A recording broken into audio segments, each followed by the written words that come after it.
반갑습니다. 열린 이야기입니다. 오늘도 여유롭게 또 편안하게 이렇게 함께 해주신 여러분들께 대단히 감사드립니다. 여러분들 주변에 사시면서 요양병원에 가 계시는 친인척분, 가족분들 분명히 한 분 정도씩은 있으실 겁니다. 그리고 면회를 가시게 되면 그 병동에 들어가시면서 참 많은 생각을 하게 됩니다. 그리고 거기에서 누워 계시는 이 환자분들을 통해서 참 또한 생각을 또 해보게 되죠. 별별 이유와 별별 모습으로서 누워 계시고 생활하시는 분들을 보실 수 있습니다. 나도 요양병원에 가야만 하는가, 그 실태와 준비에 대해서 함께 짚어보는 또 열린 이야기의 시간이 될까 합니다. 자, 나에게도 곧 닥칠 일이라며 우리는 앞서 말씀드린 것처럼 그렇게 요양병원에 가 계시는 분들을 마주치고 또 그곳에 병문안을 가거나 또 그에 대해서 준비를 하는 과정에서 이곳저곳에 데이터를 참여하는 그런 프로그램들을 보아가면서 우리는 때때로 문득 그렇게 생각을 합니다. 내 자신에 대해서도. 많은 중년 분들이 나이 든 부모, 시부모, 간병 때문에 속앓이를 하죠. 그렇죠. 40대 중반에서부터 50대 중반 사이에 많은 대다수의 분들이 그 부모님 때가 이런 경우가 많죠. 따라서 이런 생각을 또 많이 갖는 나이이기도 합니다. 양가 부모들이 동시에 중병을 얻으면 아주 큰일입니다. 두 집을 오가며 부모님의 건강을 살펴야 하고 경제적인 부분 또한 무시를 하지 못하고 형제간에 누가 돈을 더 내고 누가 더 자주 방문을 하고 있다, 네가 돈을 좀 더 내야 되는 거 아니냐, 오지 못하면 돈이라도 내야지, 뭐 어떤 서로의 이런 불편한 관계 속에서 대화도 이루어지게 됩니다. 언제부터일까요? 거동이 불편한 정도의 병이 있으면 요양병원을 떠올리고 있습니다. 요양병원에는 나이 든 치매 환자만 있는 게 아니죠. 40에서 60대 젊은 환자들도 크게 늘었습니다. 최근에는 뇌졸중, 즉 뇌경색과 뇌출혈이 증가를 하면서 한쪽 몸 마비가 되고 언어 장애가 있으며 시력 장애 등을 가진 분들이 입원해 있습니다. 교통사고로 거동이 매우 불편해서 재활치료를 받는 분들도 있습니다. 자, 이분들은 정신이 멀쩡합니다. 또한 말씀을 드린 것처럼 언어 장애가 있으신 분들은 더욱더 우리가 소위 말하는 환장을 노리시죠. 머리는 멀쩡한데 내 몸이 따라주질 못하기 때문에 화가 더 많이 납니다. 혼자서 몸을 제대로 가누지 못해서 요양병원에 머물고 있을 뿐이죠. 나도 뇌졸중이나 교통사고 후유증이 심하면 요양병원에 입원을 해야 할까라고 생각하는 요즘의 젊은이들도 많습니다. 가족들이 먼저 나의 요양병원 행을 입 밖에 꺼내기가 쉽지는 않죠. 그런 가운데 있어서 보호를 해주고 간병을 해주고 나를 삼시세끼 옆에서 간호를 해줄 사람이 없기 때문에 환경적으로 핵가족화가 돼가고 있으면서 그러한 모습이 쉽지 않기 때문에 어떤 경우에는 내가 사고가 나면 혼자서 이런 생각을 해보기도 합니다. 그렇다면 내가 직접 가족들에게 요양병원에 가겠다고 말을 하는 게 맞을까요? 아니면 하는 게 어려움이 있어도 결국에 가서는 그게 현명한 판단이 될까요? 문제는 간병이죠. 앞서 말씀드린 것처럼 화장실 가는 것조차 도움이 필요한 사람이 집에 머물면 가족들의 일상이 엉망이 될 게 뻔합니다. 요양병원의 수준은 참 천태만별입니다. 특히 건강보험으로 운영이 되고 있는 요양병원은 돈벌이 수단으로만 악용하는 일부 불법 개설자들이 큰 문제가 되고 있는 경우도 요즘에 왕왕 볼 수 있습니다. 이른바 사무장 요양병원이다 라는 얘기가 나오고 있죠.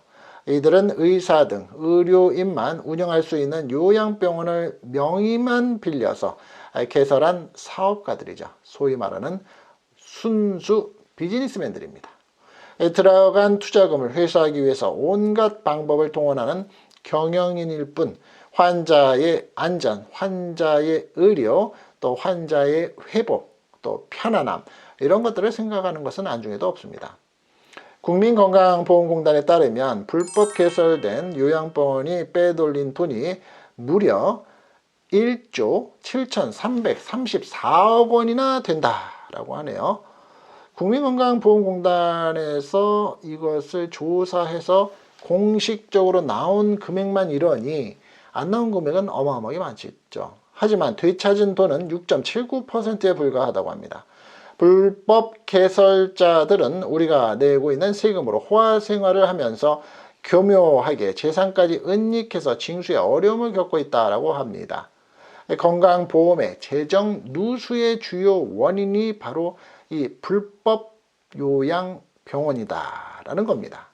우리가 낸 건강보험료로 번 돈은 투자를 통해서 더욱 안전하고 위생적인 요양병원으로 바꾸어 나가는데 사용이 돼야지만 되는데 불법을 예사로 여기는 사업가들에게 이를 우리가 기대할 수는 없는 거죠. 환자를 위한 투자는 뒷전으로 밀릴 수밖에 없죠.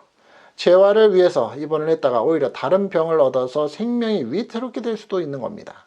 갈수록 치매, 뇌졸중 환자가 늘면서 요양병원을 찾는 사람들도 증가를 하고 있습니다. 돈벌이가 되니 돈이 될 수 있는 사업이니 우후죽순 요양병원이 생겨나고 있는 것입니다. 간병비 문제도 발등의 불이라고 볼 수 있죠. 간병비가 치솟고 있고 성실한 전담 간병비를 채용하면 월 400만 원이 넘죠. 네, 훌쩍 넘어갑니다. 비용을 아끼려고 한다면 4명에서 6명이 아주 빡빡하게 들어차 있는 병실에서 여러 명을 동시에 돌보는 간병인을 쓸 수밖에 없습니다. 코로나가 한창 유행일 때 출퇴근하는 간병인에게 감염이 되는 사례도 있었고요. 이 한국의 국회나 정부가 적극적으로 나서서 요양병원, 간병비 문제를 들여다봐야 할 게 아닌가 싶습니다. 요양병원으로 번 돈은 다시 재투자하는 선순환이 이루어지도록 해야 하지 않을까 싶습니다. 이런 것들을 위해서 단속과 규제만 있으면 안 되겠죠. 경제적으로 국가 차원에서 지원할 것은 지원하고 불법 개설 요양원이 원천적으로 설립이 되고 운영이 되지 못하도록 이것에 대해서 지자체에서는 뿌리를 뽑아야 합니다. 내가 거동을 못할 정도로 아프면 스스럼 없이 내가 스스로 요양병원에 가겠다고 말할 수 있을 만큼의 환경, 멀쩡한 정신으로 4명과 6명이 종일 신음하고 기침을 해대는 좁은 공간에서 얼마나 견딜 수 있을까요? 그럼에도 앞으로는 시대가 나를 견뎌낼 수 있고 나를 보조해 줄 수 있고 나를 뒷바라지해 줄 수 있는 환경이 안 되는 상황에서는 요양병원의 환경과 시스템이 분명히 나아져야 될까 아닌가 싶습니다. 마무리를 짓자면 요양병원을 가야 될 날이 노인들만 가는 것이 아니라 요즘에는 젊은이들도 병을 앓고 있는 이유로서 갈 수밖에 없는 시설이라는 하나의 조건. 자, 이런 경우에 나도 요양병원에 가야만 할까라는 마음이 편안하게 들을 수 있도록 국가 차원에서는 이제는 좀 더 구체적이고 좀 더 복지 혜택을 줄 수 있는 정말 현실적인 부분으로 나아가야지 않을까 하는 기대감이 있어 봅니다.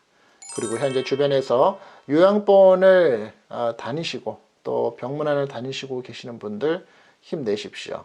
그에 대해서 여러분들한테는 편안함이 좀 더 있으실 수 있는 주변 환경도 되시기를 바라는 마음뿐입니다. 앞서서 말씀드린 것처럼 좀 더 나아지기를 바라는 마음 누구한테나 있다는 사실도 우리 정치하시는 분들도 좀 알아주셨으면 하는 생각도 듭니다. 자, 두 번째 소식인데요.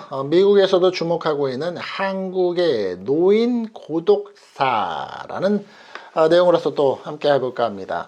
미국의 CNN 방송이 나날이 심각해지고 있는 한국의 고독사 문제에 대해서 주목을 했는데요. 한국 사회가 급속히 고령화되면서 외로운 죽음이 늘었고 특히 고독한 중년 남성들이 혼자 죽어가고 있다고 짚었습니다. 고독사라는 것은 혼자 사는 사람이 돌발적으로 사고가 발생을 해서 혹은 급작스럽게 질병 등의 이유로서 사망하는 것을 의미합니다. 그것이 바로 고독사. 고령화, 개인주의의 확산, 핵가족화와 같은 현대사회의 특징상 1인 가구가 늘어나면서 경제적이나 나이에 관관이 없이 고독사가 나타나고 있습니다.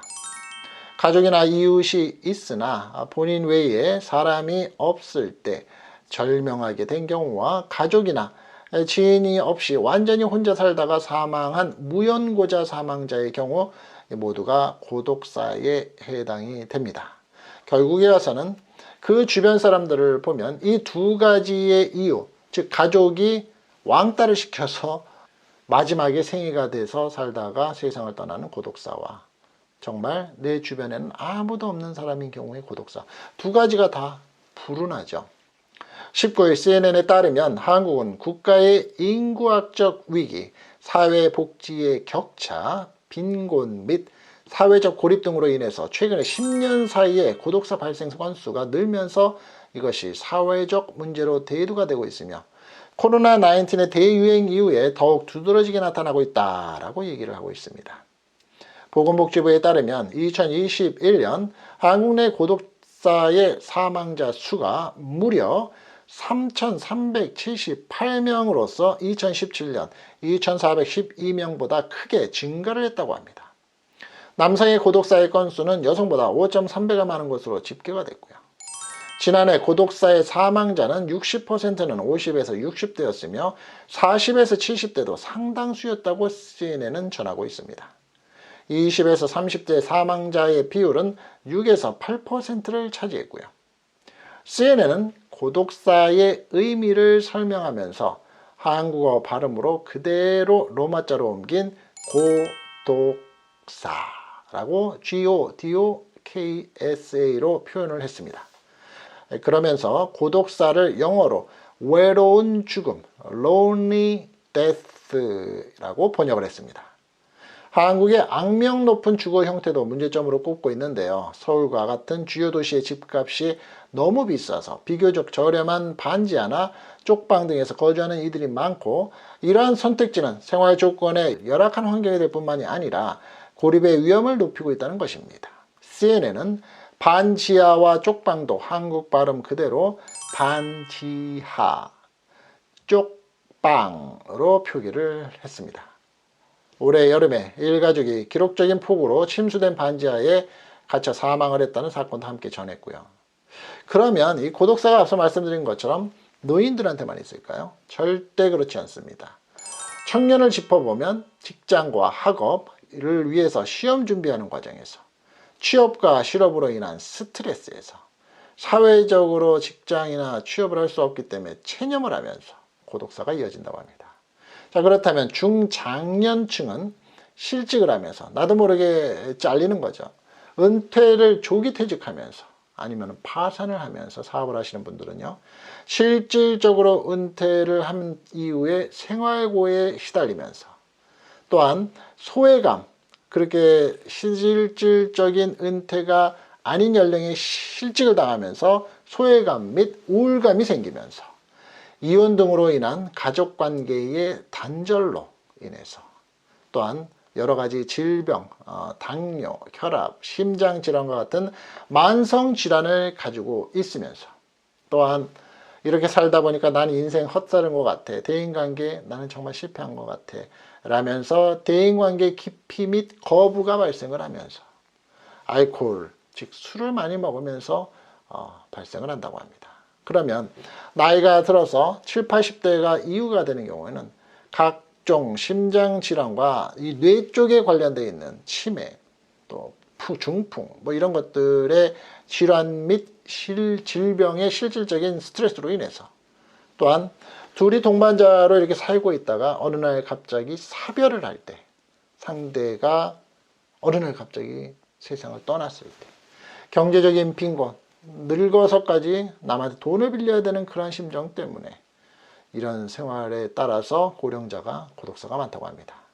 이 주거별, 연령 특성을 비교해보면 임대아파트는 70대 이상의 고령층에서 더 많은 빈도로 발생을 하고 있고, 다가구와 주택은 60대, 50대에서 그리고 70대에서 높은 빈도로 나타나고 있다고 합니다. 고시원의 경우에는 50대와 60대 순으로 비교적 젊은 연령층에서 나타났고, 쪽방과 여가는 60대에서 70대에서 나타났다고 합니다. 자, 그렇다면 고독사의 예방, 일부 개정 법률안의 발의와 함께 복지부 및 지자체의 고독사 예방 대책이 나오고 있고 만들어지고 있고 지금 시작이 되면서 열심히 하고 있습니다. 그런 것이 이어지면서 실질적인 고독사의 근절까지는 아무래도 연착륙 가능성이 주목이 된다라고 전문가들은 보고 있습니다.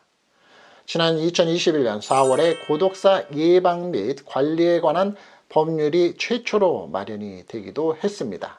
급변하는 가족제도에 대응할 근본적인 대책으로는 다소 아직은 부족하다는 얘기가 있지만 늘어난 치매 인구만큼 독거 치매 노인에 대한 대응력 확보도 중요해지고 있습니다. 일반 노인에 비해서 인지력이 떨어져서 고독사 위험에 더욱 취약하기 때문이죠. 현재로서는 그래도 다행인 게 고독사 예방을 위한 대책이 사회 전반에 진행이 되면서 실질적인 고독사 발생률 감소에도 긍정적인 영향을 미칠 수 있다라고 내다보고 있는데요.